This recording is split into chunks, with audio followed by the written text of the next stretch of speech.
Hello friends, welcome to my channel. ఇలా ఖాళీ toothpaste డబ్బాను ఒకదాన్ని తీసుకున్నానండి.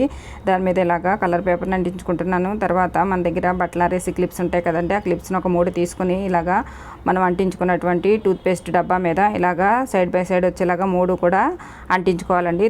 డబుల్ సైడ్ టేప్ని వెనక భాగంలో ఈ డబ్బాకి అంటించుకుని మనం గోడకు అంటించుకోవాలండి. మనం గోడకు మెక్కులు కొట్టే పని లేకుండా ఇలాగ మనం అంటించుకున్నట్లయితే దీనికి మనం పిల్లలకు సంబంధించిన ఐడి కార్డ్స్ ఇంకా ఇయర్ ఫోన్స్ అన్నీ కూడా దీనికి హ్యాంగ్ చేసుకోవచ్చు అండి. ఇంకా సెకండ్ టిప్ ఏంటంటే, ఇలా అయిపోయినటువంటి ఖాళీ సోప్ బాక్సులు తీసుకోవాలండి. ఇలా వీడియోలో చూపించిన విధంగా ఇలా గ్లూతో అంటించుకోవాలి.